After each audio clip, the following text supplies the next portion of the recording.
Assalamualaikum warahmatullahi wabarakatuh. Waalaikumsalam warahmatullahi wabarakatuh. Gimana kabar Waalaikumsalam. anak-anak? Ya, baik. Alhamdulillah, Pak. Oke, sebelum mulai belajar, mari kita membaca doa terlebih dahulu agar belajar kita berjalan dengan lancar. Amin. Doa. Ilah Mustafa Sayyidina Maulana Muhammadin.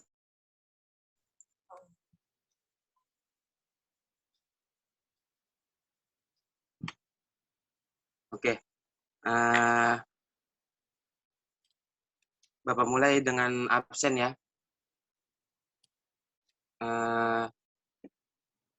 Fitri Maulida.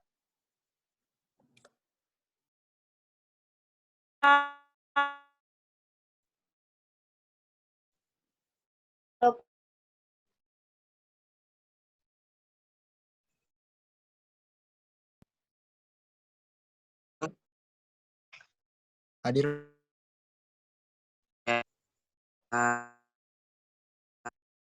Itu kan bahas tentang akhlak terpuji ya. Berarti sekarang lanjut.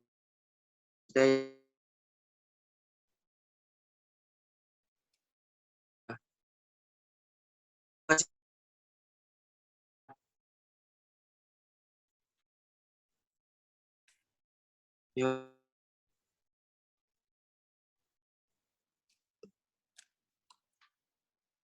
Halo.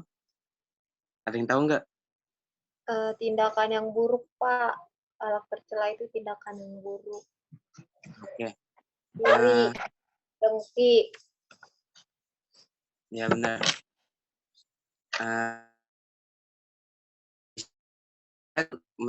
Menjelaskan hal tercela itu yang pertama tuh nifak ya. Ini bisa dalam bahasa dengan kemunafikan.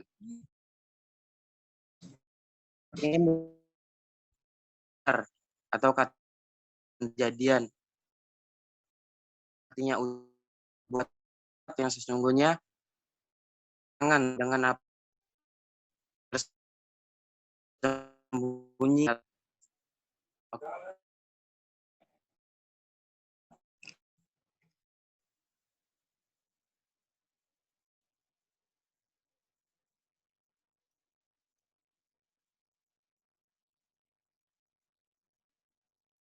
Fitri.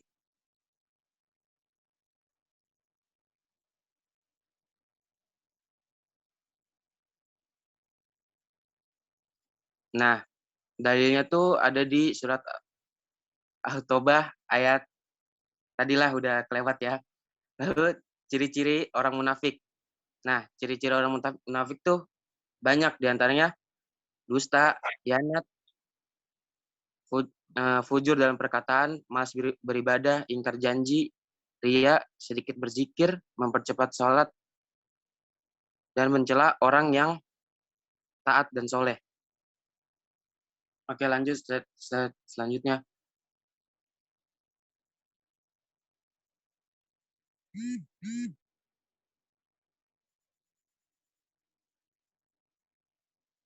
Jenis-jenis nifak.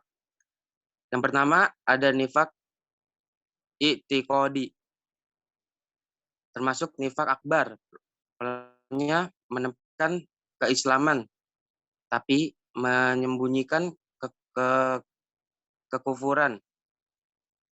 Jenis nifak ini menjadikan keluar dari agama dan pelakunya berada dalam kerak neraka. Bayangin tuh gimana ininya buat orang-orang yang munafik ya, munafik i'tiqadi ini. Dan yang kedua, Ini Pak. yang kedua nifak amali. Nah, nifak amali yaitu melakukan sesuatu yang merupakan perbuatan orang-orang munafik, tetapi masih ada iman di hatinya. Nifak jenis ini tidak sampai mengeluarkan pelakunya dari agama Islam, tetapi merupakan perantara kepada yang demikian. Pelakunya berada di dalam iman dan nifak. Ya, lanjut. Kewajiban mukmin terhadap orang munafik. Yang pertama tuh jangan diikuti. Terus jangan dihiraukan gangguannya. Tetap bertawakal kepada Allah. Jadikan musuh dan bersikap hati-hati serta waspada. Berjihad dan bersifat keras terhadap orang yang munafik. Lanjut.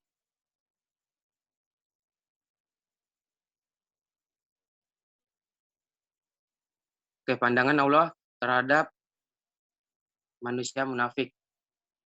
Tolong untuk Ahil, mohon untuk dibacakan.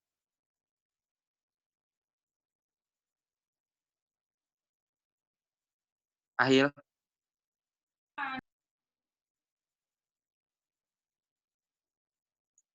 Ahil ada nggak? Aku aja Pak yang baca, Ahil lagi kamar mandi. Oke, Gina, bacain. Pandangan Allah terhadap manusia munafik. Yang pertama itu, Allah akan melupakan orang munafik. Terus yang kedua, hati orang munafik ditutup dari hidayah. Yang ketiga, tidak diampuni dosanya. Yang keempat, Allah murka dan melaknat orang munafik, jahanam dan buruk tempat kembalinya. Yang kelima itu dihajab Allah Subhanahu wa taala. Sudah, Pak. Oke, makasih Gina. Nah, selanjutnya ada al-qasawah atau keras hati. Nah, ini akhlak tercela selanjutnya nih. Keras hati ialah adanya rasa tidak peduli terhadap kesusahan orang lain.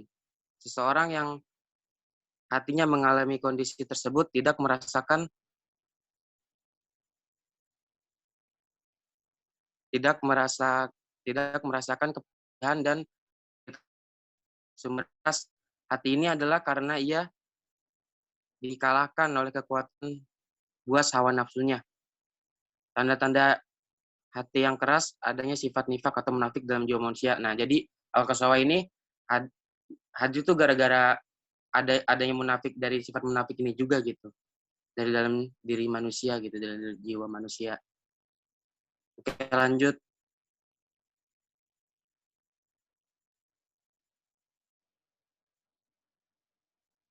Di antara sebab kerasnya hati adalah yang pertama berlebihan dalam berbicara. Lalu yang kedua melakukan kemaksiatan untuk tidak menunaikan kewajiban. Yang ketiga terlalu banyak tertawa. Yang keempat terlalu banyak makan. Yang kelima banyak berbuat dosa. Yang keenam berteman dengan orang-orang yang jelek agamanya. Oke, lanjut.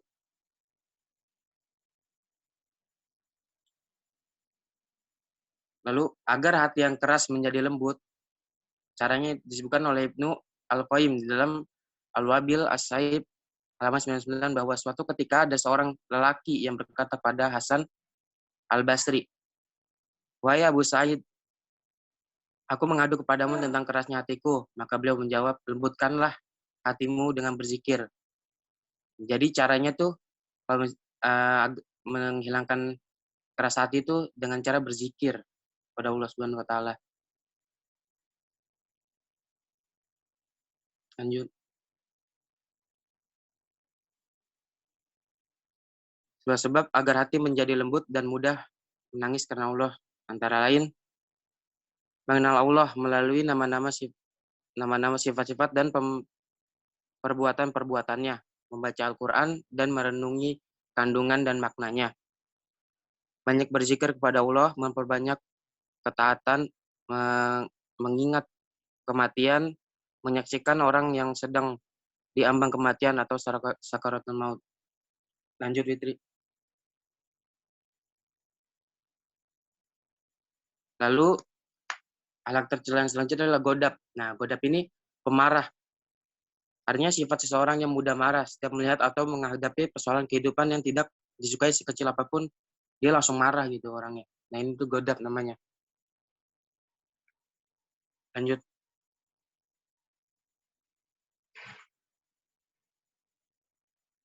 Nah, dalilnya ada di surat Al-Imran ayat 133. Tolong untuk dibacakan Eh, Fitri Maulida.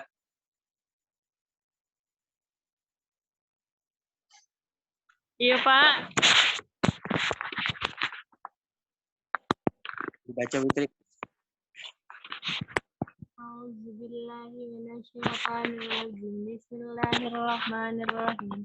Fasari'u ila maghfirati min rabbikum wa jannatin ardu has-samawati wal ardu أعدت للمتقين الذين ينفقون في السراء والضراء والكاظمين الغيظ والعافين عن الناس والله يحب المحسنين صدق الله العظيم. Oke, makasih Fitri. Lanjut ke slide selanjutnya. Oke, di sini tingkatan-tingkatan godab. Yang pertama ada tingkat rendah, sikapnya tidak kelihatan marah, sehingga orang lain sulit untuk menilai. Karena gejolak marahnya yang telah menyebar ditutupi oleh sifat yang tenang. Jadi dia tuh nggak terlalu kelihatan gitu sifat godabnya, karena dia tuh tenang orangnya gitu. Lalu tingkatan sedang, sikap marahnya itu kelihatan, tetapi masih dapat dikendalikan oleh akal. Ia marah sesuai dengan kadar masalah yang sedang dihadapinya. Lalu tingkatan tinggi. Nah, sikap marahnya cepat kelihatan kalau yang tinggi ini karena marahnya berlebihan. Marah semacam ini sulit dikendalikan oleh akal karena sikapnya sudah dikendalikan oleh nafsu. Orang yang memiliki sifat marah tingkatan tinggi disebut pemarah. Oke, lanjut.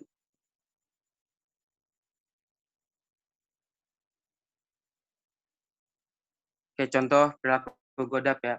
Nah, contohnya tuh misalnya kayak saya marah pada saat diberitahu bahwa tulisan dan jawaban saya itu salah gitu. Nah, itu termasuk contoh dari perilaku godab. Lalu juga ada misalnya kalian punya teman mudah marah ketika diberitahu bahwa perilakunya tuh telah menunjukkan kesalahan di depan umum gitu. Lalu juga kayak misalkan kalian juga punya saudara ketika bajunya ditumpahi minuman yang akan disuguhkan kepadanya, lalu dia marah gitu. Lanjut. Oke.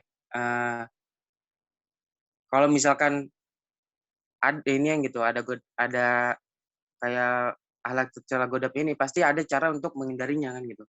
Nah, cara untuk menghindari itu apabila seseorang yang sedang marah itu dalam keadaan sedang berdiri, maka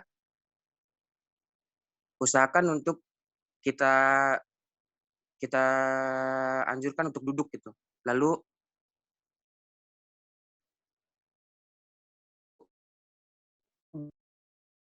kita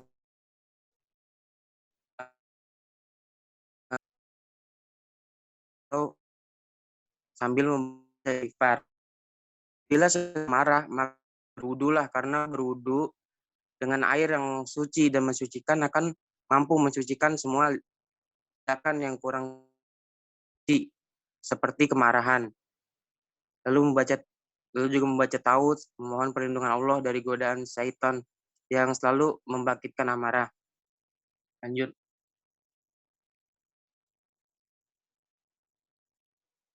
Oke, udah.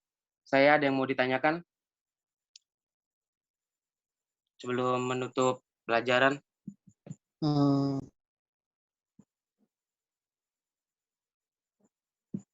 Ya, siapa tadi? Oke, kalau tidak ada yang bertanya, saya tutup ya.